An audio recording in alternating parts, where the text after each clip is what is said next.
Students, नमस्कार, सत श्री अकाल, आदाब। स्वागत है आप सभी का आपके पसंदीदा चैनल डेफिनेट सक्सेस पाठशाला पर। आज कुछ बात नहीं करेंगे, आज सीधे स्टार्ट करेंगे हम क्लास 11th की केमिस्ट्री को।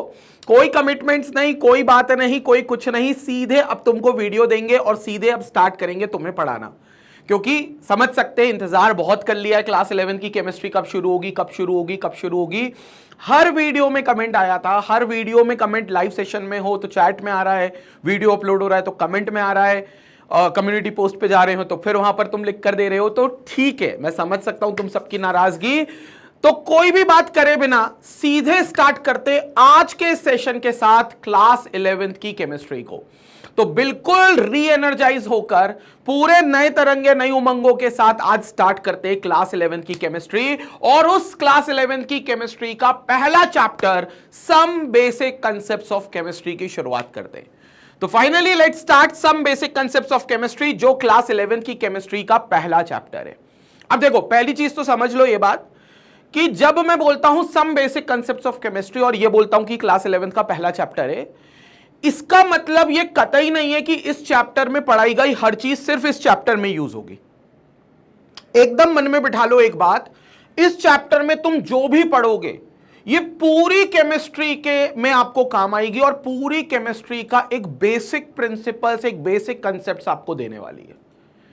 तो इसमें आप जो भी पढ़ोगे, इसमें बहुत सारे टॉपिक्स है। फॉर एग्जांपल, इसमें आप पढ़ोगे मोल कॉन्सेप्ट, आप इसमें पढ़ोगे लॉज ऑफ केमिकल कॉम्बिनेशंस, आप इसमें पढ़ोगे एटॉमिक मास के बारे में, आप इसमें पढ़ोगे मॉलिक्यूलर मास के बारे में, आप इसमें पढ़ोगे मैटर और सब्सटेंस में डिफरेंस क्या होता है उसके बारे में। ये सारी चीजें आपको पूरी केमिस्ट्री में आगे तक, और आगे तक का मतलब सिर्फ ये नहीं कि 11th की केमिस्ट्री तक, भैया ये 12th की केमिस्ट्री तक भी आपको यूज आनी है। तो इस चैप्टर को ये नहीं समझना सर ये तो क्लास 11 का एक चैप्टर है, ये एक चैप्टर नहीं है, क्लास 12th तक की केमिस्ट्री को, केमिस्ट्री के खजाने को खोलने की चाबी है भाई ये चैप्टर। मतलब पूरे तरीके से अगर वो चैप्टर समझना है तुम्हें 11th के और 12th के केमिस्ट्री के, तो आपको 11th की केमिस्ट्री के इस चैप्टर पर सबसे ज्यादा फोकस करना है। अगर यहां निपट गए तो भैया 11th के कई चैप्टर और 12th के कई चैप्टर केमिस्ट्री के निपट जाएंगे। वहां संपट ही नहीं पड़ेगा कि यार ये क्या बेसिक चीज आ गई, ये तो हमने पढ़ी नहीं थी, या तो ये हमने ध्यान ही नहीं दी थी। तो वो चीज नहीं होनी चाहिए बेटा। सीधे आपको स्टार्ट करना है क्लास 11th का बेसिक कंसेप्ट्स ऑफ केमिस्ट्री, और इन बेसिक कंसेप्ट्स को लेकर अगले 2 साल तक चलना है। क्लियर हो गया। और इसमें आज जो टॉपिक की हम वैसे बात करने वाले वो है मोल कॉन्सेप्ट। ठीक है, हालांकि एक लेक्चर में पूरा नहीं होने वाला मोल कॉन्सेप्ट, लेकिन मोल क्या होता है इसको आज अपन जरूर समझ लेंगे। तो इसमें इंट्रोडक्शन एंड मोल कॉन्सेप्ट को लेकर हम शुरुआत कर रहे हैं। डन डन डन डन भाई, तो स्टार्ट कर दें क्लास 11th की chemistry, some basic concepts of chemistry, जिसमें इंट्रोडक्शन एंड मोल कॉन्सेप्ट की शुरुआत करते हैं।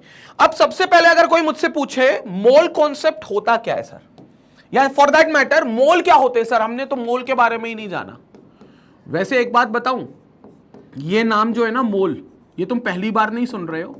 अगर स्कूल में हो चुका है तो वैसे तो तुम सुन ही चुके होगे, नहीं तो तुमने 9th क्लास में तो पढ़ा था मोल। 9th क्लास में भी एक टॉपिक था जिसको आप मोल कॉन्सेप्ट के नाम से जानते थे, और मोल कॉन्सेप्ट 9th में भी पढ़ाया गया था। बस 11th में ना उसको थोड़ा सा हाई लेवल पर लेकर चले गए, थोड़े से एडवांस लेवल पर लेकर चले गए। ठीक है, और शुरुआत अपन वहीं से करेंगे। तुम घबराना नहीं कि तुम सोचो सर 9th में हमने तो पढ़ा नहीं था, अब आप ऐसा तो नहीं सीधे 11th वाले स्टार्ट करोगे। नहीं नहीं भाई, मैं तुमको पूरा मोल बेसिक से ही स्टार्ट करूंगा, और बेसिक से एडवांस तक का सफर होगा इस मोल कॉन्सेप्ट में क्लास 11th के टॉपिक पे। ठीक है, तो बेसिक से स्टार्ट करेंगे। हाँ भाई, तो मोल क्या होता है, जब भी मैं अपने स्टूडेंट से पूछता हूं ना, खासतौर से ऑफलाइन क्लासेस में, कि मोल क्या होता है, तो बच्चे बहुत अलग अलग टाइप का आंसर देते हैं। बच्चे बोलते हैं सर ये ना मोलर मास में जितने मास होते हैं उसके बराबर होता है। कई बच्चे बोलते हैं सर ये एक्चुअली एक नंबर है 6.023 × 10⁻23, जिसको हम एवोगैड्रोस नंबर बोलते हैं। तो सर ये एवोगैड्रो नंबर के बराबर होता है, और बहुत सारे अलग अलग डेफिनेशन आती है। और मैं बता दूं ये सारी डेफिनेशन सही है, गलत कुछ नहीं है इसमें, वो बिल्कुल सही है, ये इसमें गलत कुछ नहीं है। लेकिन जब आप ऐसा बोलते हो ना कि एक मोल मतलब 6.023 × 10⁻23 एवोगैड्रो के नंबर के बराबर होता है, तो इससे मुझे मोल की वैल्यू तो समझ में आती है कि यार एक मोल एवोगैड्रो नंबर के बराबर के पार्टिकल्स का रखता है। लेकिन मुझे इसमें ना मोल की डेफिनेशन समझ में नहीं आती कि सर अगर कोई मुझसे पूछे भाई मोल की डेफिनेशन क्या है, या ये पूछे कि मोल का केमिस्ट्री में काम क्या है, मोल आपको कहां यूज आएगा, मोल आपको कहां यूज करना होगा, तो फिर भाई साहब सर खुजाने लगते हैं, यार ये मोल कहां यूज होगा, इसका काम क्या है, मोल का एक्चुअल काम क्या है। तो अब मैं तुमको बताता हूं। मोल केमिस्ट्री में एक पुल के समान है, एक ब्रिज के समान है। एक पुल का काम क्या होता है भाई? पुल का काम होता है दो जगह को कनेक्ट करना या दो जगह के लोगों को कनेक्ट करना। भैया इधर के लोग इधर चले जाएं और इधर वाले लोग इधर चले जाएं, तो इसके लिए बीच में पुल का निर्माण, ब्रिज का निर्माण कर दिया। बीच में हो सकता है खाई हो, बीच में हो सकता है नदी हो, समुंदर, कुछ भी हो सकता है। तो वहां पर उतने जगह पर दो जगह को, दो आइलैंड को कनेक्ट करना है, तो उन्हें एक पुल एक ब्रिज बना दिया। मोल इसी पुल इसी ब्रिज के समान है। मोल कहता है सर मैं भी केमिस्ट्री में दो पैरामीटर्स को आपस में कनेक्ट करता हूं। मोल क्या कहता है? सर मैं भी एक पुल के समान हूं, मैं भी एक ब्रिज के समान हूं, मैं केमिस्ट्री में दो पैरामीटर्स को आपस में कनेक्ट करता हूं। हमने पूछा है पैरामीटर का मतलब क्या है? मोल कहता है मैं बता देता हूं। मोल कहता है सर मैं दो चीजों के बीच में रिलेशन देता हूं आपको, जिसमें पहली चीज है मास ऑफ द सब्सटेंस, जिसमें पहली चीज है मास ऑफ द सब्सटेंस। किसी सब्सटेंस का जो मास है, मोल कहता है मैं पहले उसको रिलेट करता हूं। किसी भी सब्सटेंस का जो मास है, मोल कहता है मैं उस सब्सटेंस के उस मास को रिलेट करता हूं। तो फर्स्ट थिंग जिसको मोल कनेक्ट करता है, that is the mass of the substance. किसी सब्सटेंस का कितना मास है। अब मन में आ रहा होगा सर सब्सटेंस क्या होते हैं? आ रहे सारी चीजों पर आएंगे, पूरा पैसा वसूल होगा भाई तुम्हारा, बिल्कुल भी परेशान होने की जरूरत नहीं है। तो किसी भी सब्सटेंस का कितना मास है, हम इसको रिलेट करते हैं। हमने कहा ठीक है, किससे करते हो रिलेट? मतलब दूसरा पैरामीटर क्या है? तो मोल कहता है सर जो दूसरा पैरामीटर है जिसके बीच में मैं मास का कनेक्शन बनाऊंगा सब्सटेंस का, वो होगा number of particle present in that substance. Number of particles present in that substance. उस सब्सटेंस के अंदर कितने पार्टिकल्स प्रेजेंट है, उसी सब्सटेंस के उतने मास के अंदर कितने पार्टिकल्स प्रेजेंट हैं, इसको कनेक्ट करेंगे हमारे मोल भैया। तो मोल भैया क्या करेंगे? इन दो चीजों को कनेक्ट करेंगे। किसी सब्सटेंस का कितना मास है और उसके उतने मास में कितने नंबर ऑफ पार्टिकल्स मौजूद हैं। अब किसी भी सब्सटेंस का मास मतलब तुम समझ गए, उसके वेट की बात कर रहे हैं। हालांकि मैं बता दूं, वेट अलग चीज होती है, मास अलग चीज होती है। वेट में ग्रेविटी भी आती है, फिजिक्स में पढ़ा होगा, m into g is weight, but only m is the mass. तो बेसिकली हम यहां मास की बात कर रहे हैं। केमिस्ट्री में ग्रेविटी का भी कोई रोल ही नहीं है, हम सिर्फ मास की बात कर रहे हैं। अब किसी सब्सटेंस का कुछ मास है, तो उसके अंदर उतने मास में कितने पार्टिकल्स मौजूद हैं, यह चीज हमें मोल से पता चलती है। अब तुम बोलोगे सर पार्टिकल्स का मतलब क्या है? हर सब्सटेंस को किसी ना किसी पार्टिकल ने बनाया है। केमिस्ट्री में हर सब्सटेंस को किसी ना किसी पार्टिकल ने बनाया है, जिसको मैं उनका कॉन्स्टिट्यूएंट पार्टिकल कहता हूं। जिसको मैं क्या कहता हूं भाई? कि इस सब्सटेंस का ये कॉन्स्टिट्यूएंट मतलब उसको कंपोजिट करने वाला पार्टिकल, उसको बनाने वाला पार्टिकल। तो दुनिया के हर सब्सटेंस को कोई ना कोई पार्टिकल ने बनाया है। पार्टिकल क्या होंगे अभी हम आएंगे, पहले हमको सब्सटेंस को जज करना पड़ेगा। हालांकि तो अभी मैं आऊंगा सब्सटेंस वाली बात पे, लेकिन किसी भी सब्सटेंस के फलाने मास में कितने पार्टिकल्स है ये हमें पता करना होगा। तो ये काम मोल बताएगा। एंड वाइस वर्सा, हो सकता है हमें नंबर ऑफ पार्टिकल्स दे दे पहले से, वो बोले भैया फलाने सब्सटेंस में इतने पार्टिकल्स मौजूद है, इतने लोगों ने इस सब्सटेंस को बनाया है, बताओ अब इस सब्सटेंस का मास कितना है। तो अब आपको सब्सटेंस का मास निकालना पड़ेगा। तो अब आप ये नहीं बोल सकते सर वेइंग मशीन पे रखकर तोल देते, वो तराजू ले आते, सब्जी वाला जैसे सब्जी तोलता है उस पर रखकर मास का वेट निकाल लेंगे, निकल जाएगा। लेकिन बीइंग अ साइंस स्टूडेंट, तुम्हें पार्टिकल से मास निकालना पता होना चाहिए। और वो कब पता चलेगा? जब तुम मोल कॉन्सेप्ट पढ़ लोगे। मोल का काम ही यही है, मोल का काम ही यही है। फॉर एग्जाम्पल, मैं तुम्हारे सामने एक एग्जाम्पल देता हूं कि अगर मान लो हमारे पास भैया ये पानी की बोतल है, इस पानी की बोतल के अंदर पानी है, दिस पानी is a substance in chemistry. इस पानी की अपनी एक पहचान, ये बोतल सब्सटेंस शायद ना हो, वैसे तो ये बोतल भी एक सब्सटेंस है क्योंकि पॉलीमर की बनी हुई है, लेकिन अगर थोड़ी देर के लिए मैं इस बोतल को इग्नोर कर दूं तो इस बोतल के अंदर जो पानी है वो एक सब्सटेंस है। और सब्सटेंस कौन से रूप में है? कंपाउंड के रूप में है। सब्सटेंस आपके एलिमेंट भी हो सकते हैं, कंपाउंड भी हो सकते हैं, मिक्सचर भी हो सकते हैं, ये होते हैं सब्सटेंस। केमिस्ट्री में इनको सब्सटेंस बोलते हैं, जिनकी अपनी एक केमिकल क्लासिफिकेशन हो। जो मैटर तो हो, मैटर तो हर चीज है, 9th क्लास में पढ़ा था, anything that has mass and occupy space is called a matter. तो ये तो हर चीज मैटर है ही वहां पर, लेकिन मैटर जो केमिकली क्लासिफाइड हो जाए उन्हें हम सब्सटेंस कहते हैं। उसमें एलिमेंट होते हैं, उसमें कंपाउंड होते हैं, उसमें मिक्सचर होते हैं। अभी ये कौन है? पानी है, प्योर फॉर्म का पानी मान लो डिस्टिल्ड वाटर है। वैसे तो नहीं है डिस्टिल्ड वाटर, क्योंकि जो नॉर्मल वाटर होता है वो उसमें मिनरल्स डिसॉल्व होते हैं, इसलिए उसको मिनरल वाटर कहते हैं। लेकिन थोड़ी देर के लिए मान लो ये डिस्टिल्ड वाटर है, तो ये प्योर फॉर्म का सब्सटेंस है ना, तो ये कंपाउंड हो गया। मतलब ये कौन सा सब्सटेंस है? ये water compound as a substance है, तो ये वाटर कंपाउंड हो गया। अब इस पानी के कंपाउंड के अंदर क्या प्रेजेंट होंगे एज अ पार्टिकल? मॉलिक्यूल्स। क्या प्रेजेंट होंगे? मॉलिक्यूल्स। क्योंकि भैया ये पानी किसका बना है? पानी जो कि कंपाउंड है वो बना है मॉलिक्यूल्स का। बहुत सारे मॉलिक्यूल्स से बना है, 2 4 10 15 20 25 100 200 नहीं, लाखों करोड़ों अरबों भी छोटे नंबर हैं, इतने मॉलिक्यूल से बना है ये पानी। तो ये पानी किससे बना है? मॉलिक्यूल से बना है। अब पता है मोल में क्वेश्चन कैसा आएगा? मोल पे क्वेश्चन आएगा, सर इस पानी का वजन है 500 ग्राम। सर इस पानी का वजन है 500 ग्राम। अब बताओ इस 500 ग्राम पानी में पानी के कितने मॉलिक्यूल्स हैं? इस पूरे पानी का वजन कितना है? 500 ग्राम। बॉटल का वजन इग्नोर कर दिया, बॉटल को मैं कंसीडर नहीं कर रहा हूं, तो बॉटल का वजन हटाकर अगर देखा जाए तो पानी का वजन मान लेते 500 ग्राम है। तो क्वेश्चन पूछेंगे, बताओ इस 500 ग्राम पानी में पानी के मॉलिक्यूल्स कितने हैं? संपट पड़ी बात। अब यह सवाल का जवाब तब मिलेगा जब तुम मोल कॉन्सेप्ट समझ जाओगे। तुम खुद भी निकाल लोगे 500 ग्राम पानी में पानी के मॉलिक्यूल्स कितने, क्योंकि पार्टिकल्स मतलब उसको बनाने वाला, और कंपाउंड को बनाने वाला होता है मॉलिक्यूल। तो number of particles present in that substance मतलब मॉलिक्यूल्स की बात कर रहे हैं, क्योंकि सब्सटेंस है कंपाउंड। कंसेप्ट क्लियर हो गया? और उल्टा भी बोल सकते हैं, वो बोल देंगे भैया इस पानी की बोतल में पानी के 5,05,575 मॉलिक्यूल्स हैं। क्या बोल दिया उनने? इस पानी के बोतल में जो पानी है उसके 5,05,575 मॉलिक्यूल्स हैं, 5,05,575 मॉलिक्यूल्स है। बताओ इस पानी का मास कितना है? पार्टिकल की संख्या दे दी, आपसे मास पूछने लगे। अब आपको ये नहीं बोलना सर तराजू पे तोल देते, देख लेते कितना है। नहीं नहीं नहीं नहीं नहीं, अब आपको मोल कॉन्सेप्ट बताएगा कि पार्टिकल की संख्या से आप कैसे मास निकालोगे। तो ये जो काम है ना बेटा, ये है मोल का काम।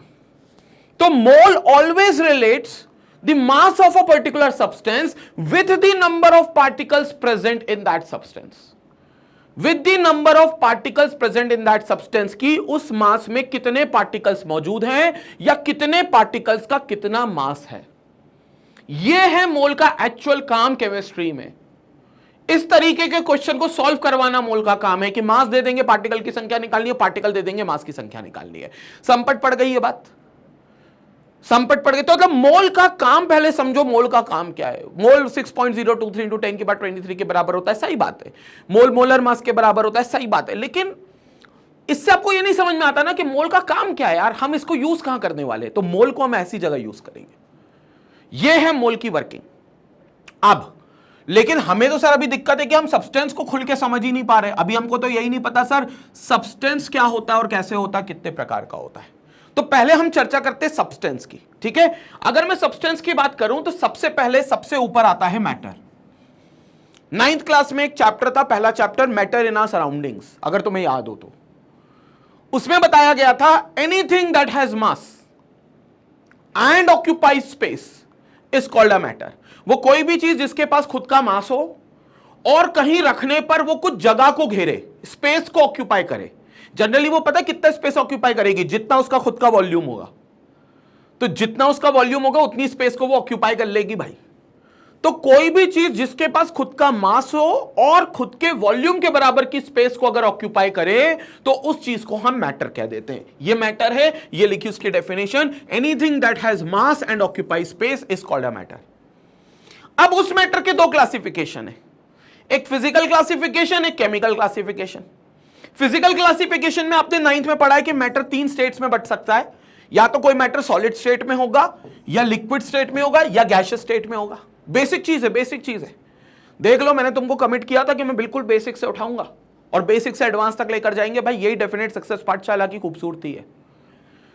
तो कोई भी मैटर दो पार्टों में बांटा गया, एक फिजिकल क्लासिफिकेशन पे, एक केमिकल क्लासिफिकेशन पे। फिजिकल क्लासिफिकेशन में मैटर मेनली 3 स्टेट्स में पाया जा सकता है, सॉलिड, लिक्विड एंड गैस। हालांकि इसके अलावा 2 और स्टेट्स होती हैं, एक प्लाज्मा और एक बोस-आइंस्टीन कंडेंसेट, पढ़ा होगा आपने 9th में। तो आप कह सकते हो कि फिजिकल स्टेट के आधार पर मैटर 5 स्टेट्स में भी पाया जा सकता है, जिसमें ये 3 मेन है। अब इसमें अगर बात करें तो सॉलिड का डेफिनेट शेप और डेफिनेट वॉल्यूम होता है। सॉलिड सब्सटेंस अपने आप में एक फिक्स्ड शेप रखते हैं और एक फिक्स्ड वॉल्यूम रखते हैं। लिक्विड की बात करें तो इनके पास कोई फिक्स्ड शेप नहीं रहता, लेकिन फिक्स्ड वॉल्यूम रहता है। वॉल्यूम उनका फिक्स है। जैसे मान लो ये 300 मिलीलीटर का पानी है। मिलीलीटर क्यों बोल दिया? क्योंकि वॉल्यूम में बात करनी है। ml या लीटर भी बोल सकता था मैं, तो मेरे पास 300 ml का पानी है। अभी अगर मान लो 300 ml का पानी है तो ये 300 ml का ही रहेगा। अगर मैं इसको ग्लास में पलटा दूं तो, या प्लेट में पलटा दूं तो, या कोई जार है उसमें पलटा दूं तो रहेगा तो ये 300 ml ना, मतलब इसका वॉल्यूम फिक्स रहेगा, लेकिन इसका शेप फिक्स नहीं रहेगा। इसका शेप क्यों फिक्स नहीं रहेगा? क्योंकि जिस कंटेनर में आप इसको रखोगे ये उसका शेप ले लेगा। पानी बोला मेरे को बॉटल में रखा है, मैं बॉटल का शेप जैसे ले लिया, बॉटल जैसा शेप। मेरे को प्लेट में रखोगे तो मैं प्लेट जैसा शेप ले लूंगा, ऐसे फैल जाऊंगा। मेरे को बाउल में रखोगे तो मैं बाउल जैसा शेप ले लूंगा। मेरे को ग्लास में रखोगे मैं ग्लास जैसा शेप ले लूंगा। इसका शेप फिक्स्ड नहीं है लिक्विड का। But then we have gas, इनका तो ना वॉल्यूम फिक्स्ड है ना ही शेप फिक्स्ड है। हालांकि वॉल्यूम इनका एक पर्टिकुलर कंडीशन पे फिक्स्ड हो जाएगा। तो 9th में जरूर बोलते हैं it does not have any fixed volume, but 9th में क्योंकि आपको मोल नहीं पढ़ाते इसलिए ऐसा बोल देते हैं। अभी मैं मोल कॉन्सेप्ट में ही आपको बताऊंगा कि गैस का वॉल्यूम भी फिक्स्ड होता है स्पेसिफिक कंडीशंस पे।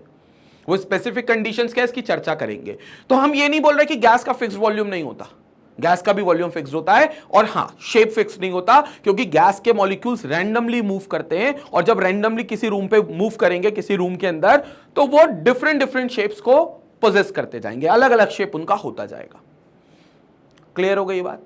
और ये कुछ नहीं है, तो 9th का मैंने एक रिवीजन करा दिया तुम्हारा बेसिक फिजिकल क्लासिफिकेशन पे। लेकिन बाबू जब तुम बात करोगे केमिकल क्लासिफिकेशन की, तो मैटर के केमिकल क्लासिफिकेशन को ही हम बोलते हैं सब्सटेंस।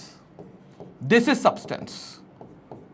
वो सब्सटेंस की बात मैं बता रहा हूं जो यहां तुम पूछ रहे थे ना, व्हाट इज सब्सटेंस, तो मैं उस सब्सटेंस की बात बता रहा हूं। तो ये सब्सटेंस की बात कर रहे हैं केमिकल क्लासिफिकेशन में। We are talking about this substance. तो कभी भी मैटर अगर केमिकली क्लासिफाइड हो बेटा, कभी भी मैटर अगर केमिकली क्लासिफाइड हो, तो केमिकल क्लासिफिकेशन के मैटर को बोल दिया जाता है सब्सटेंस। मतलब उसकी अपनी एक केमिकल आइडेंटिटी हो, उसकी अपनी एक केमिकल पहचान हो।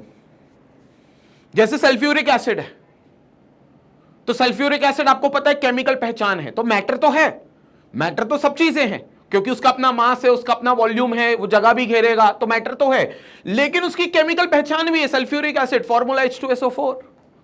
तो ये मैटर की केमिकल क्लासिफिकेशन में सब्सटेंस हो गया, मतलब सल्फ्यूरिक एसिड सब्सटेंस हो गया। हां, सल्फ्यूरिक एसिड किसी टेस्ट ट्यूब में रखा है, तो वो टेस्ट ट्यूब सब्सटेंस नहीं है, वो टेस्ट ट्यूब मैटर है। वो टेस्ट ट्यूब बोले सिर्फ मैं मैटर हूं, लेकिन जिसकी केमिकल पहचान हो गई वो हो गया सब्सटेंस। तो टेस्ट ट्यूब भले आपका मैटर है, लेकिन टेस्ट ट्यूब के अंदर रखा सल्फ्यूरिक एसिड सब्सटेंस है। संपट पड़ गई मैटर और सब्सटेंस का डिफरेंस। ये मैटर के अंदर ही आया है सब्सटेंस, तो इट्स अ केमिकल क्लासिफिकेशन। अब आगे चलें तो सब्सटेंस को फर्दर हम डिवाइड कर सकते हैं 2 रूप में, या तो इम्प्योर फॉर्म में होंगे जिसको हम मिक्सचर कहेंगे, या फिर सब्सटेंस प्योर फॉर्म में रहेंगे जिनको हम प्योर सब्सटेंसेस कहेंगे। तो जब हम केमिकली क्लासिफाई करते हैं मैटर को, जिसको हम सब्सटेंस कह देते हैं, तो वो सब्सटेंस मतलब मैटर की केमिकल आइडेंटिटी के साथ, कोई मैटर केमिकल आइडेंटिटी के साथ। अब वो केमिकल आइडेंटिटी में हो सकता है इम्प्योर फॉर्म में हो सकता है प्योर फॉर्म में हो। तो ये 2 चीजें बांटते हैं। इम्प्योर फॉर्म में हम उसको मिक्सचर कहते हैं, जो कॉम्पोजिशंस वेरी करती हैं, और प्योर सब्सटेंस में कॉम्पोजिशन फिक्स्ड रहती है, तो प्योर सब्सटेंस हम उसको कहते हैं। इस प्योर सब्सटेंस के अंदर भी 2 क्लासिफिकेशन होते हैं। एक होता है एलिमेंट, और दूसरा होता है कंपाउंड। एक होता है एलिमेंट और दूसरा होता है कंपाउंड। ये दोनों प्योर फॉर्म है, ये दोनों प्योर फॉर्म के मिक्सचर हैं। मैंने आपको एग्जांपल दिया था पानी का, पानी इज अ कंपाउंड। मैंने आपको एग्जांपल दिया था पानी का, तो भैया पानी कौन है? पानी आपका कंपाउंड है। लेकिन पीरियोडिक टेबल आप सबने देखा होगा, पीरियोडिक टेबल कभी ना कभी तो देखा होगा।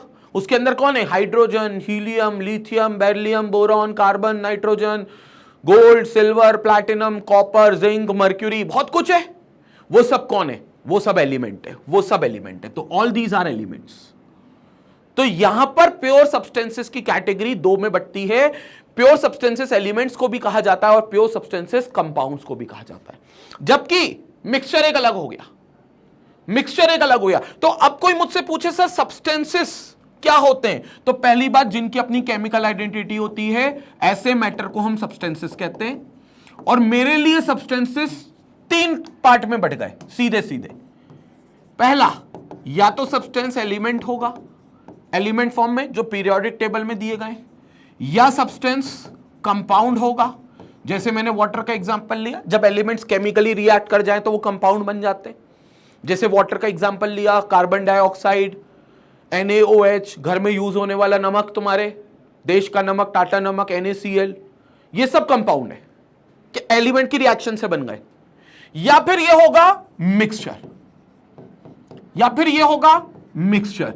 ये तीन कैटेगरी में हमने सब्सटेंसेस को बांटा है, element, compound and mixture. Mixture मतलब कैसे? जैसे पानी एक कंपाउंड है, नमक एक कंपाउंड है, नमक को उठाकर पानी में मिला दो, नमक का पानी बन गया, ये मिक्सचर हो गया, मिलावट हो गई। दो कंपाउंड अगर मिल जाएं तो इसको हम कहते हैं ये मिक्सचर बन गया। तो दिस इज अ मिक्सचर। वो भी केमिकल आइडेंटिटी रखता है अपने साथ, उसकी भी अपनी एक केमिकल पहचान होती है। NaCl इन एक्वस मीडियम, नमक का पानी, वो केमिकल पहचान है, तो उसको भी हम सब्सटेंस कहेंगे। तो this is also a mixture which is a substance. तो ये सब्सटेंस मेनली तीन हो गए। अब इन तीन में एलिमेंट और कंपाउंड क्या कहे माने जाएंगे? ये दोनों माने जाएंगे प्योर सब्सटेंसेस, ये दोनों माने जाएंगे these are pure substances, pure substances हैं भाई ये। जबकि मिक्सचर की अगर तुम बात करोगे तो मिक्सचर माना जाएगा इम्प्योर सब्सटेंस। तो ये माना जाएगा mixture which is an impure substance. तो ये इम्प्योर सब्सटेंस हो गया कौन? Mixture. This is an impure substance. तो दो तरीके से आपके सब्सटेंस हो गए, प्योर और इम्प्योर। प्योर में आ गए दो, एलिमेंट और कंपाउंड, और इम्प्योर में आ गया एक, दैट इज मिक्सचर। हालांकि फिर मिक्सचर की भी कैटेगरी है, होमोजीनियस, हेट्रोजीनियस। बात करेंगे, सबकी बात करेंगे। क्या सब्सटेंस चीज क्लियर हो गई? पूरा स्क्रीनशॉट का मैं टाइम दूंगा, बिल्कुल परेशान नहीं हो। ये चीज हम लोगों ने अभी पढ़ी है, क्लियर हो गई। कोई भी डाउट है तो कमेंट सेक्शन में जरूर मेरे को डाउट बताते हुए चलेंगे। आपका लाइव डाउट क्लियरिंग सेशन भी लेंगे, जहां पर आपके सारे डाउट्स को हम लोग क्लियर करने वाले हैं। उसके लिए बिल्कुल परेशान नहीं होना। लेकिन अगर अभी बीच लेक्चर में कोई डाउट आता है तो प्लीज, वीडियो अपलोड हो गया है जब, तो उसको आप फिर कमेंट करके नीचे बताएंगे। मैं सबके कमेंट्स पढ़ता हूं। काउंट ऑन में आप लोगों को लगता होगा सर कहां पढ़ेंगे, सर के पास तो लेक्चर बनाने का ही टाइम नहीं है, कमेंट पढ़ने का कहां से टाइम होगा। नहीं भाई, मैं कमेंट जरूर पढ़ता हूं। लेक्चर भी कोशिश पूरी है रहती है हमेशा कि मैं जरूर बनाऊं, लेकिन जब लेक्चर बन जाता है तो मैं कमेंट जरूर पढ़ता हूं। उसके लिए बिल्कुल परेशान मत होना, ठीक है। तो ये बेसिकली क्या हो गया, अपने सब्सटेंसेस का क्लासिफिकेशन हो गया। ये देखो, मिक्सचर और प्योर सब्सटेंसेस। प्योर सब्सटेंसेस में कौन कौन आ गए? यहां लिखा हुआ है क्लियरली, कौन कौन से आ गए? Element and compound. जबकि इंप्योर में कौन आ गया? मिक्सचर। और मिक्सचर आ गया तो इट कैन बी होमोजीनियस और it can be heterogeneous. It can be homogeneous and it can be heterogeneous as well. तो मिक्सचर आपके दो पार्ट के होंगे, एक होमोजीनियस भी हो सकता है और हेट्रोजीनियस। अब होमोजीनियस और हेट्रोजीनियस में क्या डिफरेंस है, आ रहे हैं इस पर, लेकिन ये मिक्सचर का पार्ट है जो कि सब्सटेंसेस को माना जाता है। अब होमोजीनियस और हेट्रोजीनियस की थोड़ी सी बात कर ली जाए। होमोजीनियस और हेट्रोजीनियस, पहले मैं ले लेता हूं होमोजीनियस मिक्सचर। अभी समझना, मैं सब्सटेंसेस लेकर चल रहा हूं। स्टार्ट हमने किया है मोल। मोल क्या है सर? किसी भी सब्सटेंस का जो मास है उसके अंदर कितने पार्टिकल्स है ये बताता है, या किसी भी सब्सटेंस के कितने पार्टिकल्स है ये दे दिए जाए तो उसका मास कितना है ये बताता है। दोनों चीजें बता सकता है अगर एक चीज दी जाए तो।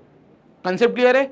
अब इसमें सब्सटेंस क्या होता है हम उसकी कहानी कर रहे हैं यहां पर, तो सब्सटेंसेस की बात कर रहे हैं। तो एक हो गया होमोजीनियस मिक्सचर, यहां हो गया हेट्रोजीनियस मिक्सचर। ध्यान से देखते हुए चलेंगे। हेट्रोजीनियस मिक्सचर, अब ध्यान से देखते हुए चलेंगे, होमोजीनियस एंड हेट्रोजीनियस मिक्सचर।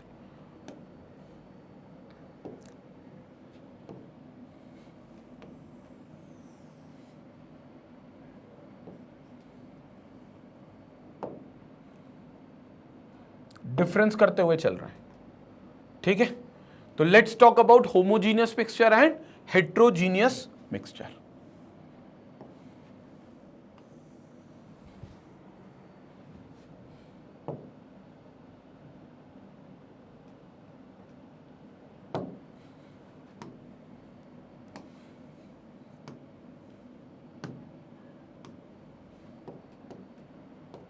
ठीक है, इतनी देर में तो अपन हाथ से ही बना लेते हैं क्या, जितनी देर में अपन नक्काशी ढूंढेंगे उतनी देर में हाथ से बन जाएगा। चलो, होमोजीनियस और हेट्रोजीनियस मिक्सचर सुनते हुए चलेंगे। बड़ा सिंपल सा केस है, एक एग्जांपल उठाते हैं। पहले एग्जांपल कुछ ऐसा उठाते हैं कि अपन एक काम करते हैं, कंटेनर ले लेते हैं। ये कंटेनर अपन ने ले लिया, ठीक है। इस कंटेनर के अंदर कुछ पानी भरा हुआ है, ठीक है। ये पानी भरा हुआ है इस कंटेनर के अंदर। ये अपन ने कुछ कंटेनर उठा लिया और इस कंटेनर के अंदर अपन ने पानी भर दिया। किसी ने पूछा कितना पानी है, तो मैं कहता हूं 1000 ml of water. 1000 ml of water, इतना पानी मतलब 1 लीटर। मतलब 20 रुपए की बिस्लेरी की बोतल ली, वो 1 लीटर पानी होता है, उसको पलटा दिया। बस इंश्योर किया कि पानी प्योर था। हालांकि मैं बता दूं बिस्लेरी का पानी प्योर नहीं है। अब तुम घबराओ मत ये सोच के अरे सर क्या बात कर रहे हो, मैं मतलब कचड़े वाला पानी पी रहा हूं। अरे कचड़ा मैंने कब बोला, मैंने बोला प्योर नहीं है, क्योंकि बिस्लेरी वाले उसको बोलकर ही बेच रहे हैं कि मिनरल वाटर है। तो मिनरल वाटर मतलब उसमें कुछ नमक डिजोल्व है, सॉल्ट डिजोल्व है, तो उसके अंदर नमक है जिसको मिनरल के रूप दिया गया और इसलिए उस पानी को मिनरल वाटर बोला गया। तो सर हम नमक वाला पानी पी रहे हैं। सर नमक वाला पानी क्यों पीना है? अरे भैया तुम्हारी बॉडी में टिश्यूज को काम करने के लिए कुछ नमक या उसके अंदर मौजूद आयंस की जरूरत होती है, सोडियम और पोटेशियम आयंस जिसको कहते हो। जैसे तुम ये हैंड्स का मूवमेंट कर पा रहे हो, ऐसे कर पा रहे हो, क्यों कर पा रहे हो? क्योंकि तुम्हारे अंदर जो ब्लड में जो वेसल्स में जो नमक के आयंस है, कौन कौन से, मेनली सोडियम और पोटेशियम आयंस, वो तुमको अलाउ कर रहे हैं ऐसा करना। कौन से आयंस? सोडियम और पोटेशियम आयंस तुमको अलाउ कर रहे हैं ऐसा करना। अगर वो नहीं होंगे तो तुम ऐसा नहीं करोगे, क्रैम्प आ जाएगा। वो सुना है ना, नस चढ़ जाती है। तो नस क्यों चढ़ जाती है? डिहाइड्रेशन जब हो जाता है। क्यों डिहाइड्रेशन होता है? क्योंकि बॉडी में उस नमक की कमी हो जाती है, पानी की कमी तो हो जाती है, जिसकी वजह से नमक की कमी हो जाती है, क्योंकि नमक उस पानी में डिसॉल्व था। तो फिर तुम इलेक्ट्रल पाउडर पीते हो, इलेक्ट्रल पाउडर में नमक होता है पूरा, वो आयंस की पूर्ति करता है, मेनली सोडियम और पोटेशियम आयंस की। तो बायोलॉजिकल बहुत जरूरी है नमक तुम्हारी बॉडी के अंदर होना। इसलिए डिस्टिल्ड वाटर जो कि प्योरेस्ट फॉर्म ऑफ वाटर होता है, वो सिर्फ तुम्हारी प्यास बुझा सकता है, लेकिन तुमको जो मैकेनिकल एक्शंस होते हैं, मस्कुलर एक्शंस होते हैं, वो मस्कुलर एक्शंस तुम्हें नहीं करने देगा, क्योंकि क्रैम्प आएगा तुम्हें। उसके लिए वो आयंस होने चाहिए। तो फिलहाल तो मैंने डिस्टिल्ड वाटर ले लिया, प्योर फॉर्म ऑफ वाटर ले लिया, क्योंकि मुझे इसको पीना नहीं है, मुझे एक्सपेरिमेंट करना है। और इसके अंदर हमने कुछ मिलावट करी। सर किस चीज की मिलावट करी? इसके अंदर हमने मिला दिया नमक। इसके अंदर हमने मिला दिया नमक। किसी ने पूछा सर कितना नमक मिलाया? मैंने कहा 10 ग्राम नमक मिला दिया। 10 ग्राम नमक इसके अंदर मिला दिया, अच्छे से चम्मच से हिला दिया, इस उम्मीद में कि पूरा नमक पानी के अंदर घुल जाए। होमोजीनियस मिक्सचर समझ रहे हैं? समझते हुए चलना। तो 10 ग्राम नमक 1 लीटर पानी, 1000 मिलीलीटर पानी के अंदर मैंने डिसॉल्व कर दिया। अब मैथ्स क्या कहती है? मैथ्स का सुनना पहले तुम। मैथ्स कहती है, मैथमेटिक्स कहती है कि 1000 ml ऑफ वाटर में 1000 ml ऑफ वाटर में 10 ग्राम सॉल्ट डिसॉल्व है। 10 gram of salt is dissolve. 10 gram salt dissolve है। तो हमने मैथ से कहा मैथ्स 1 ml में कितना होगा? मतलब अगर मेरे पास 1 ml ही पानी होता तो 1 ml ऑफ वाटर में कितना होगा? 1 ml ऑफ वाटर में। तो मैथ्स ने कहा इट विल बी 10/1000।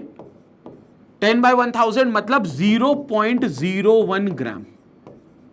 कितना होगा? 0.01 ग्राम। 0.01 ग्राम नमक है। किसमें है ये? 1 ml वाटर में 0.01 ग्राम नमक है। मैंने कहा ठीक है यार, मैथ्स बिल्कुल सही चल रहे हो यार तुम तो। 10 ग्राम अगर 1000 ml में है तो 1 ml में 10/1000 होगा, यूनिटरी मेथड। अब मैंने सोचा प्रैक्टिकल करके भी देखता हूं। प्रैक्टिकल करने का मतलब क्या है? तुम समझते हुए चलना। प्रैक्टिकल करने का मतलब यह है कि मैंने इस कंटेनर में एक ओरिफिस किया, ओरिफिस मतलब एक छोटा सा छेद, पिन साइज का होल, और मैंने 1 ml पानी के बराबर का सैंपल निकाल लिया। मतलब 1000 ml पानी है ना इसके अंदर, तो मैंने इसमें से 1 ml पानी का सैंपल निकाल लिया, ये निकाल लिया, और मैं इसको लेकर पैथोलॉजी लैब गया। वो लैब जहां ब्लड यूरिन टेस्ट होते हैं ना, मोहल्ले वोहल्ले में खुली रहती हैं आजकल तो हर जगह, घर आकर सैंपल लेकर जाते हैं आजकल, तो इतना मारामारी चल रहा है उनका। तो वही मैंने लैब में लेकर गया और मैंने कहा भैया ये 1 ml पानी का सैंपल है और इस 1 ml पानी के अंदर कुछ नमक भी डिसॉल्व है। मैंने नहीं पता कितना है, मैथ्स ने तो मुझे दे दिया था जवाब, लेकिन मैंने नहीं बताया, मैं देखना चाहता था इनका आंसर क्या आता है। मैंने कहा बताओ इसमें नमक कितना है। उन्होंने कहा 10 मिनट बैठो, 10 मिनट में रिपोर्ट दे देंगे, सरल टेस्ट है बहुत। 10 मिनट बाद रिपोर्ट आई और उनका आंसर भी वही निकला जो मैथ्स का आंसर निकला। उन्होंने भी आंसर दिया, सर आप जो सैंपल लाए हो इसमें 0.01 ग्राम सॉल्ट डिसॉल्व है, 0.01 ग्राम, इतना ही जितना मैथ्स ने बोला। मैंने कहा बहुत बढ़िया यार, मैथ्स तो बड़ा हो गया, मतलब वाह यार, मतलब मैथ्स हो गया, मतलब भले साइंस अलग है मैथ्स से, लेकिन कितने मिलते जुलते हैं ये लोग एक दूसरे से। मैं कहा चलो एक काम करते हैं, 1 ml में यहां से निकाल लेता हूं और फिर लैब लेकर जाता हूं। तो यहां से निकाल कर ले गया तो आंसर तब भी 0.01 ग्राम आया, यहां से निकाल कर देखा तो भी आंसर 0.01 ग्राम आया, यहां से निकाल कर देखा तो भी 0.01 ग्राम आया। मतलब भैया मैं ये कहना चाहता हूं कि अगर मैं 1 ml इधर से कहीं से भी निकाल लेता तो उसमें नमक की मात्रा कितनी आनी थी, 0.01 ग्राम। और मुद्दा ये नहीं है 0.01 ग्राम आ रही है, मुद्दा ये कि सब जगह से नमक की मात्रा बिल्कुल सेम आ रही है, बिल्कुल सेम आ रही है। इसका मतलब जो नमक है वो पानी के अंदर पूरी तरीके से बराबर मात्रा में डिस्ट्रीब्यूटेड है। मतलब नमक अगर मैंने पानी एक ग्लास में कंटेनर में भरा है तो इस कंटेनर में यहां से लेकर यहां तक नमक की मात्रा सब जगह सेम है। कहीं मैं ऐसा नहीं कह सकता नमक नीचे ज्यादा है ऊपर कम है, या ऊपर बहुत ज्यादा है नीचे बहुत कम है, नहीं, नमक पूरी मात्रा में हर जगह सेम है। अगर ऐसा हो कि एक कंपाउंड के अंदर दूसरा कंपाउंड, मतलब पानी और नमक, एक कंपाउंड के अंदर जब दूसरा कंपाउंड यूनिफॉर्म कॉम्पोजिशन रखे, सेम कॉम्पोजिशन रखे थ्रू आउट, कहीं उसकी मात्रा कम नहीं हो कहीं उसकी मात्रा ज्यादा नहीं हो, पूरा यूनिफॉर्म रखे, सेम कंपोजिशन रखे, तो भैया ऐसे मिक्सचर को मैं होमोजीनियस मिक्सचर कह देता हूं। और होमोजीनियस मिक्सचर के लिए एक वर्ड आता है सॉल्यूशंस, जिसको मैं कह देता हूं सॉल्यूशन। मतलब this is a solution, this is what sort of solution, it's a salt solution. नमक का पानी है तो ये सॉल्ट सॉल्यूशन हो गया। तो इसमें क्या हुआ, एक यूनिफॉर्म कंपोजिशन मुझे देखने को मिल गई, पूरे तरीके से एक यूनिफॉर्म कंपोजिशन मेरे को नजर आई। तो इसमें इसको मैं कह दूंगा it's a solution and it's a homogeneous mixture. Homo मतलब सेम, तो सेम कंपोजिशन का मिक्सचर है, नमक की मात्रा हर जगह सेम है। इससे फर्क नहीं पड़ा कि मैथ्स का आंसर साइंस का आंसर सेम आया, नहीं, जो आंसर आया वो सब जगह से सेम वैल्यू का निकला। मतलब ऐसा नहीं कि मैंने कहीं से निकालो 1 ml तो मुझे कुछ और वैल्यू मिल गई हो, सब जगह से 1 ml में नमक की मात्रा सब जगह से सेम आ रही है। तो इसको मैं कहूंगा होमोजीनियस मिक्सचर। ये होमोजीनियस मिक्सचर हो गया। समझ में आया? हम सब्सटेंसेस का क्लासिफिकेशन कर रहे हैं, सब्सटेंसेस को हम 3 पार्ट में बांट चुके हैं, एलिमेंट, कंपाउंड और मिक्सचर। अभी मिक्सचर क्या है उसकी बात कर रहे हैं, उसमें भी होमोजीनियस और हेट्रोजीनियस को डिफाइन कर रहे हैं। होमोजीनियस मिक्सचर संपट पड़ गया, कमेंट सेक्शन का सहारा लेंगे भाई मेरे को बात करने के लिए। होमोजीनियस मिक्सचर क्लियर हो गया। Now let's talk about heterogeneous mixture. एक और एक्सपेरिमेंट करते हैं, एक और कुछ ऐसे ही तड़कीला भड़कीला एक्सपेरिमेंट करते हैं। मैंने फिर से एक कंटेनर ले लिया, इस कंटेनर में फिर से मैंने पानी मिलाया, कितना, सेम अमाउंट का, ताकि सब कुछ सेम रखूंगा तभी तो डिफरेंस कर पाऊंगा। तो मैं सेम क्वांटिटी का रख रहा हूं, ध्यान से सुनते हुए चलेंगे। कितना पानी रखा किसी ने पूछा, मैंने बोला भाई 1000 ml of water, 1000 ml of water. तो मैंने इसमें 1000 ml ऑफ वाटर का पानी रखा, वही 20 रुपए की बिस्लरी की बोतल का, 40 रुपए खर्चा हो गया एक्सपेरिमेंट करने के दौरान, 20 यहाँ पे 20 यहाँ पे, ठीक है। तो याद रखना ये तुमको पहुंचाने मेरे तक। तो 1000 ml ऑफ पानी मैंने इसके अंदर रखा, ठीक है। अब इसके अंदर भी मैंने मिलावट करी, इसके अंदर फिर से मैंने कुछ मिलावट करी। सर किसकी मिलावट करी? इस बार मैंने वो कंपाउंड बदल दिया, इस बार मैंने कंपाउंड रखा सैंड। सैंड बोले तो रेत, बालू। कितना अमाउंट रखा? 10 ग्राम। तो मैंने इसमें रेत डाली, 10 ग्राम रेत। रेत डाली और चम्मच चम्मच से पूरी तरीके से हिला दिया, कंटेनर को शेक कर दिया, इस उम्मीद में कि रेत पूरी पानी के अंदर डिसॉल्व हो जाए। लेकिन तुम सबको तो पता ही है कि रेत पानी के अंदर डिसॉल्व नहीं होगी, डिसॉल्व नहीं होगी। और बल्कि मैं कहूं तो पूरी रेत जो होगी वो थोड़ी देर के बाद नीचे जाकर सेटल हो जाएगी, नीचे जाकर सेटल हो जाएगी। तो पूरी रेत के जो पार्टिकल्स हैं वो मुझे यहां नीचे बॉटम ऑफ द कंटेनर पे दिखेंगे, डिसॉल्व तो नहीं होगी। बट ठीक है, मैथ्स करते हैं, क्योंकि मैथ्स को ये थोड़ी ना पता है। तो मैथ्स तो अभी भी वही आंसर निकाल कर देगा सैंड के केस में भी जो उसने सॉल्ट के केस में निकाल कर दिया था। कैसे, समझो। मैथ्स कहती है सर आपने 1000 ml ऑफ वाटर में 1000 ml ऑफ वाटर में 10 ग्राम सैंड को डिसॉल्व किया है। कितना ग्राम? 10 ग्राम सैंड को डिसॉल्व किया है, 10 ग्राम सैंड को डिसॉल्व किया है। तो अगर आपके पास 1 ml होता वाटर, अगर आपके पास 1 ml वाटर होता तो कितना डिसॉल्व करते? तो डिसॉल्व करते 10/1000, और 10/1000 मतलब 0.01 ग्राम। तो मैथ से तो अभी भी वही आंसर दिया कि 1 ml में मतलब कितना ग्राम है? 0.01 ग्राम सैंड है। जबकि यहां पर भी आंसर क्या था? 1 ml में 0.01 ग्राम है। क्योंकि मैथ्स तो मैथ्स है ना भाई, अल्टीमेटली मैथ्स को ये थोड़ी ना पता है कि नमक घुल गया था और रेत नहीं घुली थी। अगर इतना मैथ्स को ज्ञान होता तो मैथ्स साइंस नहीं बन जाता। तो मैथ्स और साइंस में अल्टीमेटली तो डिफरेंस है। लेकिन मैथ्स से बोला कैलकुलेशन तो मेरे सेम आएंगे। हमने कहा चलो हम आप साइंस के पास चलते एक्सपेरिमेंट करने। मैंने फिर से एक ओरिफिस किया, ध्यान से सुनते हुए चलेंगे। और इस ओरिफिस से यहां से मैंने लगभग 1 ml का सैंपल निकाल लिया, 1 ml पानी का सैंपल निकाल लिया। कहां भागा? लैब में भागा। क्या करने? आंसर पता करने की एक्चुअली इसमें रेत कितनी डिसॉल्व है। मैंने उनको बोला कि इसमें से रेत पता कर दो, उन्होंने कहा 10 मिनट में रिपोर्ट देते। 10 मिनट बाद रिपोर्ट आई। खुद दिल पे हाथ रख के बताओ क्या आंसर 0.01 ग्राम वाला आएगा? क्या आएगा? क्या यहां से 1 ml निकालने पर? नहीं भाई, आंसर 0.01 से बहुत ज्यादा आएगा, क्योंकि यहां रेत की मात्रा ज्यादा है, क्योंकि मैंने बॉटम से निकाला है। ठीक है, ठीक है, कोई बात नहीं। मैथ्स और साइंस के आंसर अलग है, मुझे इससे कोई शिकायत नहीं है। लेकिन अब तुम देखना अब क्या होने वाला है। मैंने अगले ही पल मैंने बोला चलो मैं यहां से निकाल लेता हूं 1 ml का सैंपल। मैंने 1 ml का सैंपल भैया यहां से निकाला। जब मैंने 1 ml का सैंपल यहां से निकाला और मैं लैब गया तो उनने बोला कि इसके अंदर तो रेत है ही नहीं, 0.01 छोड़ो, है ही नहीं। क्यों? क्योंकि पूरी रेत नीचे जाकर सेटल हो गई। तो इसके अंदर कोई रेत नहीं मिली, मतलब इसके अंदर उनको 0 ग्राम रेत मिली, 0 ग्राम, कोई रेत नहीं मिली। अगर मैं वही 1 ml यहां से निकाल लेता तो कुछ और आंसर आता, यहां से निकालता तो कुछ और आंसर आता, यहां से निकालता तो कुछ और आता, यहां से निकालता तो कुछ और आता। मतलब मैं 1 ml इस पूरे कंटेनर में से कहीं से भी निकालूं, एक बात तो तय है कि आंसर सेम नहीं आएगा। कहीं रेत की वैल्यू बहुत ज्यादा आएगी, कहीं रेत की वैल्यू बहुत कम आएगी। इसका मतलब क्या हुआ? इसका मतलब यह हुआ कि रेत पानी के इस कंटेनर के अंदर हर जगह बराबर मात्रा में डिसॉल्व नहीं है, बराबर मात्रा में प्रेजेंट नहीं है, बल्कि कहना चाहिए, क्योंकि डिसॉल्व तो वैसे भी नहीं हो सकती। तो बराबर मात्रा में प्रेजेंट तो हो सकती थी ना, लेकिन वो नहीं है। रेत नीचे बहुत ज्यादा है, बीच में थोड़ी सी है और ऊपर तो है ही नहीं। तो इस पूरे कंटेनर के अंदर यूनिफॉर्मली थ्रू आउट, पूरे कंटेनर के अंदर यूनिफॉर्मली थ्रू आउट रेत का कंपोजिशन डिफरेंट है। और जब एक कंपाउंड के अंदर दूसरे कंपाउंड का कंपोजिशन सेम नहीं होता, डिफरेंट होता है, तो इसको हम कह देते हैं हेट्रोजीनियस मिक्सचर। और इस हेट्रोजीनियस मिक्सचर के लिए सिर्फ एक ही वर्ड का इस्तेमाल करते हैं, which is mixture, which is mixture. तो बेसिकली ये सिर्फ मिक्सचर है।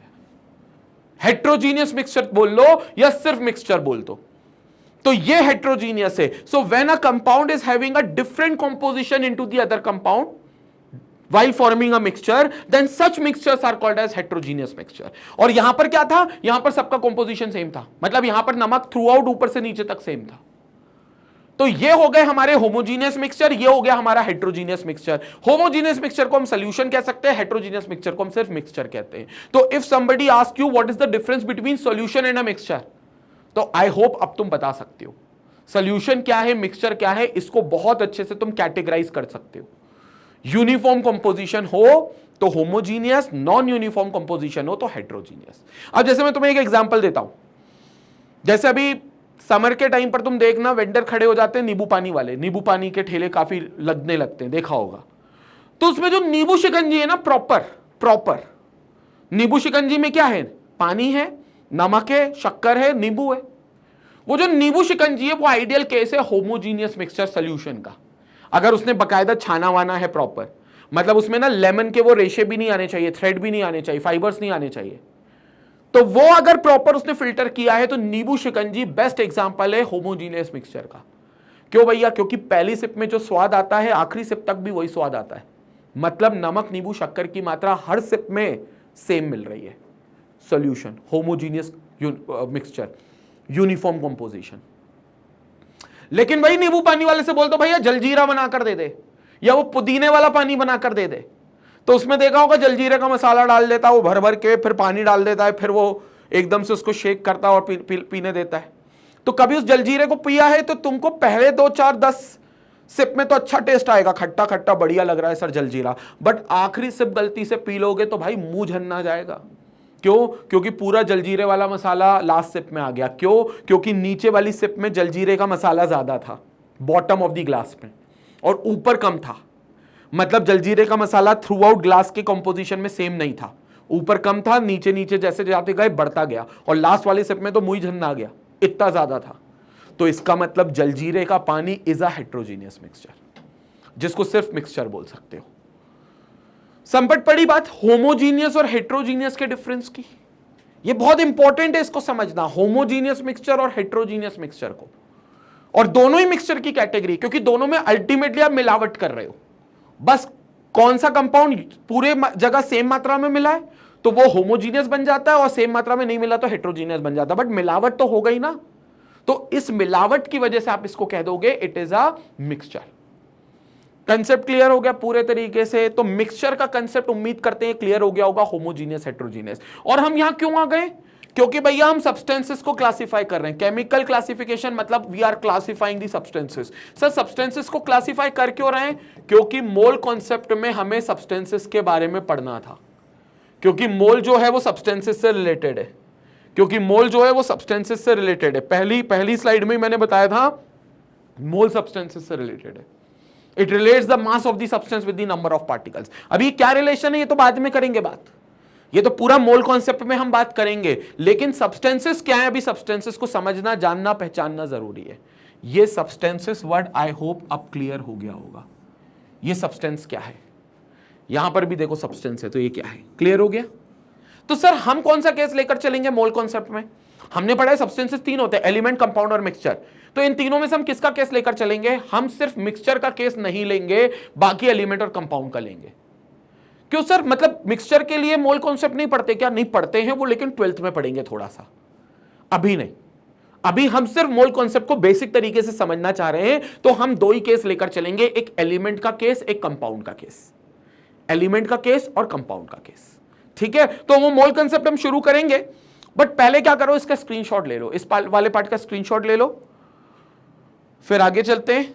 सेकंड वाले पार्ट का भी स्क्रीनशॉट ले लो भाई जल्दी से, इस वाले पार्ट का भी स्क्रीनशॉट ले लो जो जो तुम्हें समझ में आया है, और प्लीज नोट्स बनाते हुए चलो अपने। आज से पहला लेक्चर तुम देख रहे हो ये, तो कसम खा लो, एक फेयर कॉपी खरीद लो, 30-40 रुपए का रजिस्टर आएगा, उसको खरीद लो और उस पर केमिस्ट्री लिख दो, online classes chemistry by Abhishek Agarwal sir, और सीधा क्या करना है अपने को, सीधा आप लिखना स्टार्ट कर दो। कोई रफ नहीं, कोई कुछ नहीं, सीधा एक कॉपी बनाओ, सारे नोट्स उसी में लिख दो, शीट वीट में सब दूंगा, क्वेश्चन सब मैं कराऊंगा, एनसीईआरटी पूरी सॉल्व कराऊंगा, उसकी बिल्कुल परेशानी मत लो।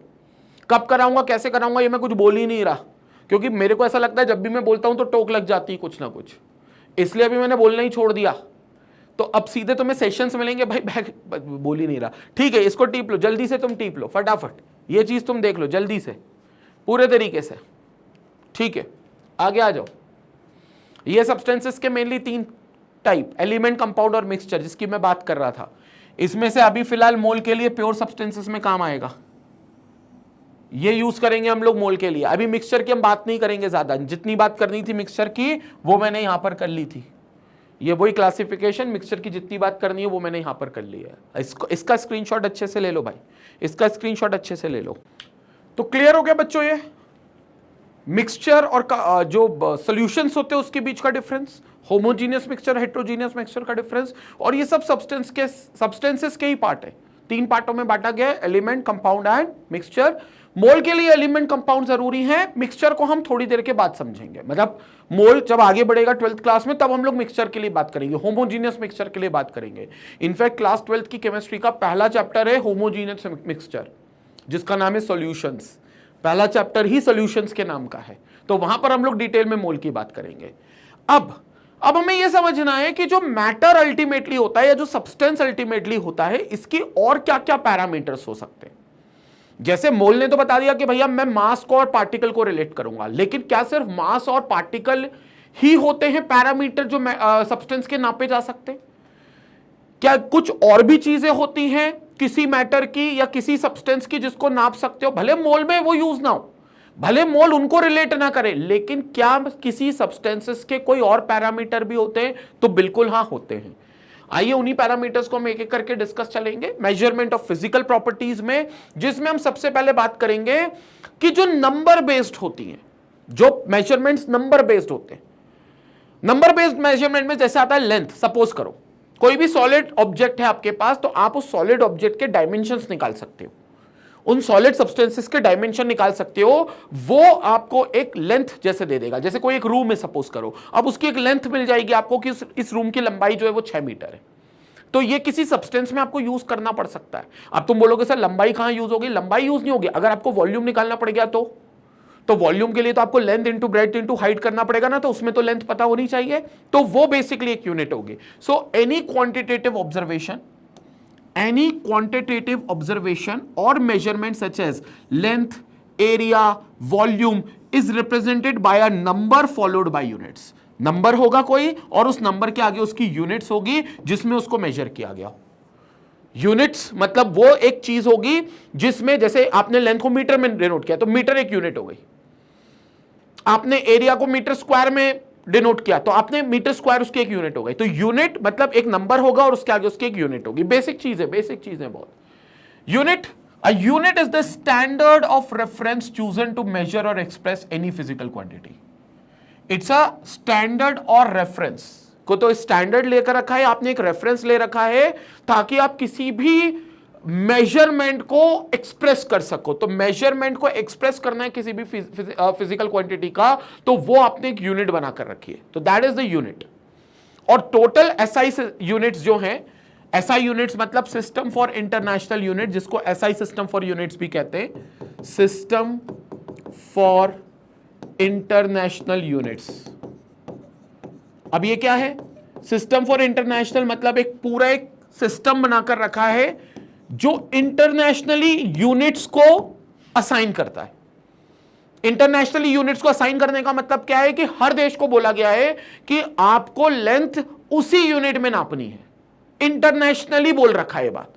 जैसे क्या होता है, नहीं तो मैं किसी चीज का, कोई सब्सटेंस है मेरे पास, उस सब्सटेंस का मुझे वॉल्यूम निकालना है और मैंने देखा यार ये तो बड़ा क्यूबिकल टाइप का फॉर्म कर रहा है, इसका एक मॉलिक्यूल जो है बड़ा क्यूबिकल फॉर्म में है, तो मैं इसकी length into breadth into height निकालकर वॉल्यूम निकाल सकता हूं, क्योंकि क्यूब का क्यूबिकल वॉल्यूम क्या होगा? लेंथ इंटू, या साइड का क्यूब कर लेता हूं, length into breadth into height सब सेम ही होगी, तो साइड का क्यूब कर लेता हूं। तो मैंने साइड्स निकाल ली सेंटीमीटर में और मैंने बोल दिया यार मेरे लिए उस मैटर के मॉलिक्यूल का या उस सब्सटेंस के मॉलिक्यूल का 10 सेंटीमीटर क्यूब वॉल्यूम निकला, लेकिन वहीं किसी और ने मीटर क्यूब में निकाल कर रखा है। तो किसी ने बोला सर हमने तो वॉल्यूम मीटर क्यूब में निकाला है, किसी ने बोला सर मैंने तो ml में निकाला है, किसी ने बोला सर मैंने डीएम क्यूब में निकाला है, किसी ने बोला सर मैंने तो लीटर में निकाला है। तो ऐसे तो हम पागल हो जाएंगे, इतनी सारी यूनिट्स अलग अलग होंगी। तो इसके लिए एक इंटरनेशनल ऑर्गेनाइजेशन है एसआई सिस्टम, एसआई यूनिट्स, जिसको हम कहते हैं system for international units. This is called SI units.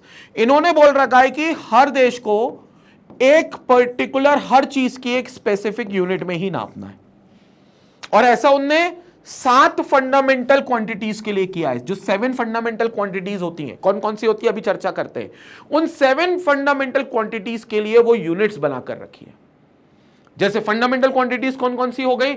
Length हो गई, लेंथ हो गई किसी भी चीज की, तो उस लेंथ के लिए उन्होंने मीटर बोल रखा है, एसआई यूनिट इज मीटर, उसको एम से असाइन करोगे। जैसे आपने किसी की लेंथ नापी तो आप मीटर में असाइन करोगे। उसके बाद किसी ने बोल रखा है मास, मास के लिए उन्होंने बोल रखा है एम, स्मॉल एम होगा और उसको केजी में डिनोट करोगे। Kilogram is the SI unit of measuring the mass, जिसको आप केजी बोल सकते हो, किलोग्राम। अब ग्राम में नहीं नाप सकते आप, मतलब आप नाप लो, घर की बात है तो ग्राम में नाप लो, लेकिन जब आप इंटरनेशनली उसको रिकॉग्नाइज करोगे तो आपको केजी में कन्वर्ट करना पड़ेगा। सबके आंसर्स एक यूनिट में निकालने होंगे तो उन सबको एसआई सिस्टम में ही फॉलो करना पड़ेगा और एसआई यूनिट्स ही निकालकर कैलकुलेट करना पड़ेगा, तो वो फिर केजी में निकालेंगे सब लोग। कोई फिर ग्राम, पाउंड, एलबीएस किसी में नहीं निकाल सकते, मास निकलेगा केजी में निकलेगा, एसआई सिस्टम फॉलो कर रहे हो तो। ठीक है। अच्छा, कई लोग सोच रहे होंगे सर लेंथ आ गई, एरिया तो आया नहीं या वॉल्यूम तो आया नहीं। बेटा एरिया जो होगा वो लेंथ ही तो डिराइव्ड होगा। तो अगर लेंथ आपने निकाल ली मीटर, तो length into length into length, side cube, cube के लिए, या क्यूबॉइड है तो length into breadth into height, तो सब तो मीटर में निकलेगी, तो फिर एरिया हो जाएगा मीटर क्यूब। अब वो यहां क्यों नहीं लिखा? क्योंकि यहां सिर्फ हम 7 फंडामेंटल क्वांटिटीज की बात कर रहे हैं जो बेसिक होती हैं। बाकी जो तुम वॉल्यूम बोल रहे हो या जो चीजें तुम बोल रहे हो अभी, फंडामेंटल क्वांटिटीज की बात कर रहे हैं, या जो चीजें तुम अभी बोल रहे हो बेटा, वो सब चीजें डिराइव्ड है। जो तुम सोच रहे हो ना कि वॉल्यूम कहां चला गया, या चलो मास दिया हुआ है तो सर फोर्स क्यों नहीं दी, फोर्स भी तो दे सकते थे, फोर्स तो निकल जाएगी मास और एक्सेलरेशन से। तो वो बेसिकली डिराइव्ड है, मतलब वो इनसे डिराइव्ड हुई है, तो वो डिराइव्ड यूनिट्स कहलाती है। उसकी बात भी करेंगे आगे। यहां पर 7 फंडामेंटल वैल्यूज हैं। सेम टाइम, टाइम जो है वो टी से डिनोट होते हैं and its unit is second. तो टाइम नहीं तो तुम आवर, मिनट किसी में भी ले लेते, लेकिन स्टैंडर्ड सिस्टम कहता है कि भैया आपको सेकेंड्स में लेनी है, S stands for seconds. Same electric current, electric current को आप आई से डिनोट करोगे which is calculated in ampere, ampere is the SI unit. Same temperature, temperature मतलब कैपिटल टी से आप उसको केल्विन में डिटरमाइन करोगे। अब क्या होता है, हम अपने देश में सेंटीग्रेड में चलाते हैं टेम्परेचर। एसी का टेम्परेचर 22 डिग्री पर है तो 22 डिग्री सेल्सियस है। आज मौसम बहुत ही हॉट है, ह्यूमिड डे है, 40 डिग्री का तापमान है, तो 40 डिग्री सेल्सियस में वो चल गई हमारे बाद देश में। लेकिन जब तुम इंटरनेशनली रिकॉग्नाइज्ड करोगे, सारे देश के बच्चे आएंगे और एक जगह एक प्रॉब्लम सॉल्व कर रहे होंगे, तो everybody will talk about temperature in kelvin. तो वो केल्विन उनकी यूनिट होगी, दैट इज के, कैपिटल के kelvin. In the same way amount of substance, किसी भी सब्सटेंस का कितना अमाउंट है तो that is calculated by mole. यही मोल हम पढ़ना चाह रहे हैं अभी, इसी पर टॉपिक है हमारा। इतनी सारी बातें छिड़ गई, देखो मोल तो मेन टॉपिक था, लेकिन अभी हम उसके आसपास की बातें कर रहे हैं। तो तुम ये मत समझना कि भैया अपन भटक गए, अपन बिल्कुल नहीं भटके, लेकिन ये आसपास की जो चीजें अपन चर्चा कर रहे हैं अभी, उसको जानना भी बहुत जरूरी है। मोल तो मेन लाइन का टॉपिक है ही, वो तो मेन स्ट्रीम का टॉपिक है, वो तो करना ही है, लेकिन उसके आसपास जितनी चीजें मैं अभी वो करके चल रहा हूं। इसलिए इस लेक्चर का नाम इंट्रोडक्शन पहले दिया है, दिस इज इंट्रोडक्शन। ठीक है। सेम ल्यूमिनस इंटेंसिटी, ये जो बल्ब जलते हैं, लाइट्स जलती है, ये इंटेंसिटी क्या इंटेंसिटी से जलती है, कितनी इंटेंसिटी से चलती है, उसका भी तो कोई पैरामीटर होगा नापने के लिए। कहते हैं ना यार ये बल्ब तो बहुत लो वोल्टेज पे बहुत कम रोशनी दे रहा है, कितना डिम दिख रहा है, बल्ब की रोशनी ज्यादा नहीं है, लेकिन अचानक से वोल्टेज बढ़ा तो एकदम से रोशनी बढ़ गई, तो that is luminous intensity which is measured in candela, CD. इसका जो लिखने का तरीका है यूनिट का, कैंडेला। तो इन सबके पहले कोई वैल्यू आएगी, नंबर आएगा और नंबर के बाद ये यूनिट्स आएंगी। ये 7 फंडामेंटल क्वांटिटीज होती है जिनको हम देखते हैं। देन डिराइव्ड यूनिट्स, ये मैंने बोला था ना डिराइव्ड यूनिट्स, जैसे वॉल्यूम जो होगा वो लेंथ से निकल जाएगा, तो वॉल्यूम लेंथ से डिराइव्ड हो गया, लेंथ इनटू ब्रेड्थ, मतलब ब्रेड्थ भी एक तरीके के तो लेंथ ही है ना, वो भी तो एक डिस्टेंस ही नाप रहे हो। या चलो क्यूब के लिए मैं तो length into length into length कर लेता हूं, कोई कंफ्यूजन ही नहीं है। तो ये तो लेंथ से डिराइव हो रही है। अब इसकी स्टैंडर्ड यूनिट मीटर, इसकी भी स्टैंडर्ड यूनिट मीटर, इसकी भी स्टैंडर्ड यूनिट मीटर, तो वॉल्यूम की यूनिट क्या हो गई, metre cube, metre into metre into metre. अब इसको वहां क्यों नहीं लिखा, क्योंकि लेंथ का लिख दिया तो आप उससे डिराइव कर सकते हो आप, इसलिए डिराइव्ड यूनिट में आएगा। So the physical quantities units which are derived using the SI base units, जो बेस फंडामेंटल यूनिट्स है उनसे डिराइव्ड हो इन कॉम्बिनेशन, तो वो डिराइव्ड यूनिट्स हो जाती हैं। जैसे एरिया, देखो इनने एरिया दे दिया, एरिया कैसे निकलता है, लेंथ इंटू ब्रेड्थ। रेक्टेंगल का एरिया क्या है, लेंथ इंटू ब्रेड्थ, तो metre into metre, metre square. Density, density का फॉर्मूला सबको पता है, mass upon volume. Density is mass upon volume.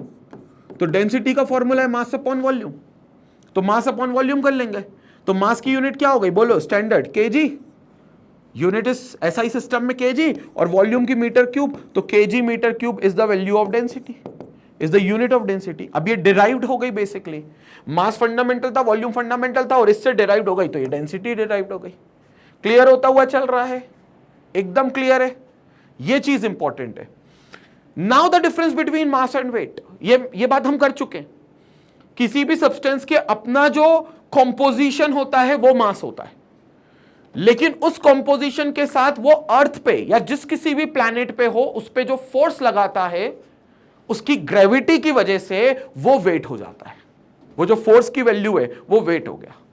जैसे मेरी अपनी बॉडी का एक मास है, मेरी अपनी बॉडी का एक मास है, वो मास आप स्पेस में जाओगे तो सेम रहेगा, अर्थ पे रहोगे तो सेम रहेगा, मेरे को मार्स मंगल ग्रह पे छोड़ दोगे तो सेम रहेगा, क्योंकि वो मेरी बॉडी का कॉम्पोजिशन है, तो वो मास हो गया।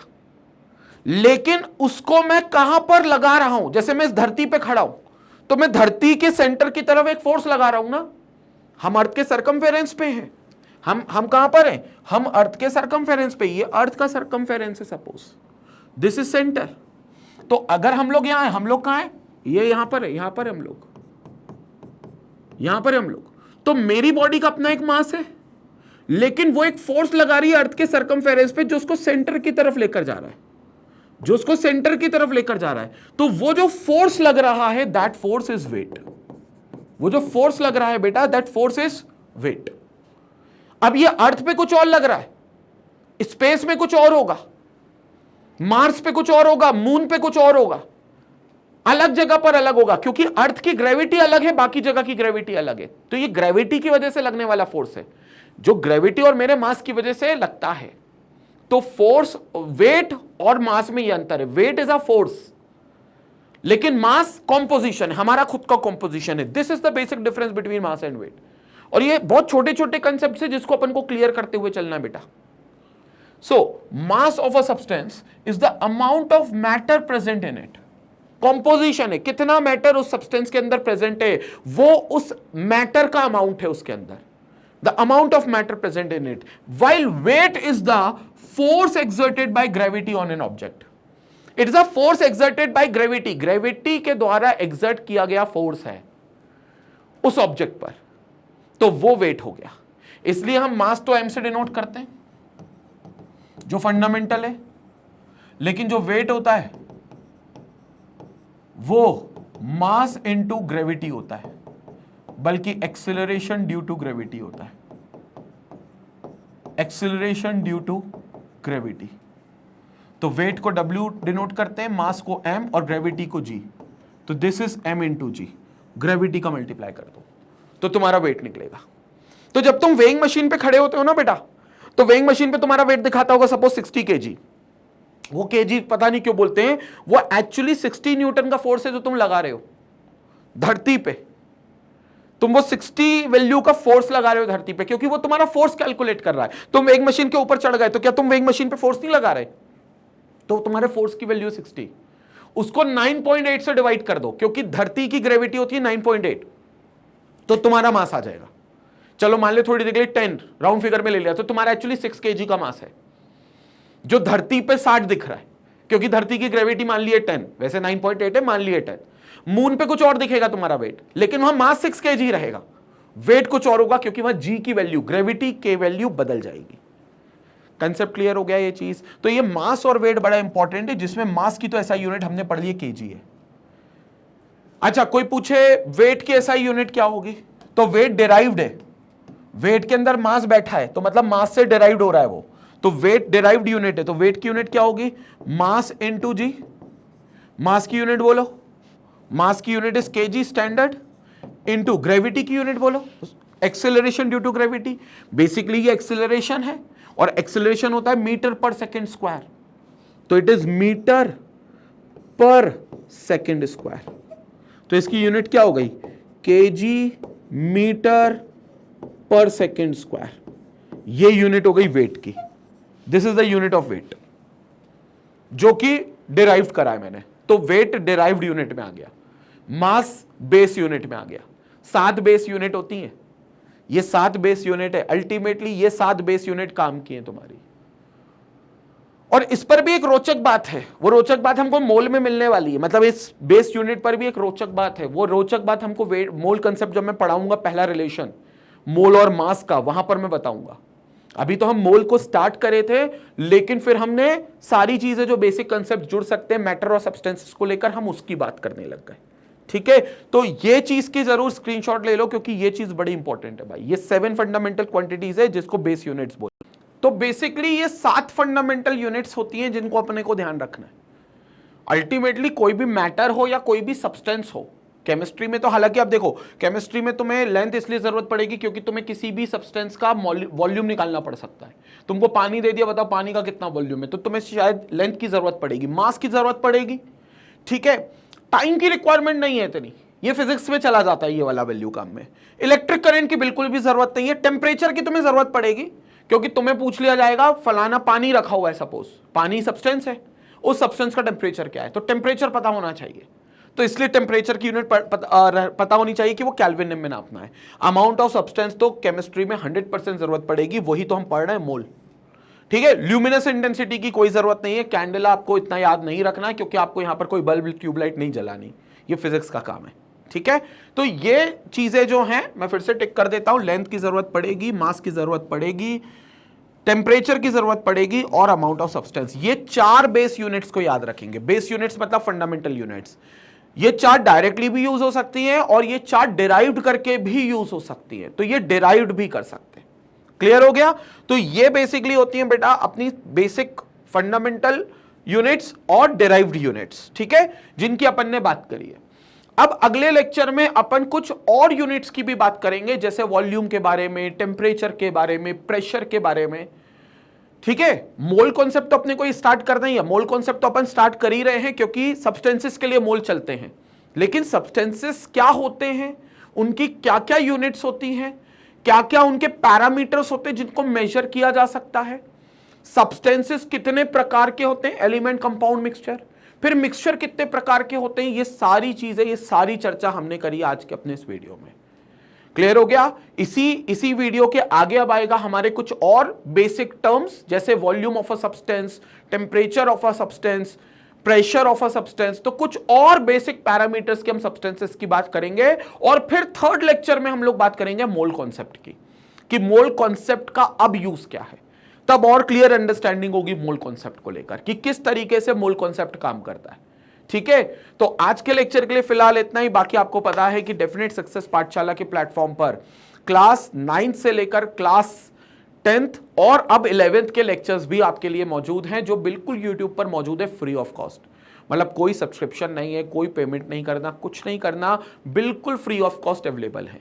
और अगर आप चाहते हो आपको ये नोट्स भी चाहिए बिल्कुल फ्री ऑफ कॉस्ट, तो भैया नीचे दिया हुआ है टेलीग्राम लिंक का डिस्क्रिप्शन, नीचे दिया हुआ टेलीग्राम चैनल का लिंक का डिस्क्रिप्शन, वहां पर लिंक पर क्लिक करो, टेलीग्राम चैनल हमारा ज्वाइन करो डेफिनेट सक्सेस पाठशाला का, और वहां पर इन नोट्स को बिल्कुल फ्री पालो, बिल्कुल फ्री इन नोट्स को पालो, क्योंकि वहां पर आपको ये notes completely free of cost मिल जाएंगे जस्ट आफ्टर माय लेक्चर।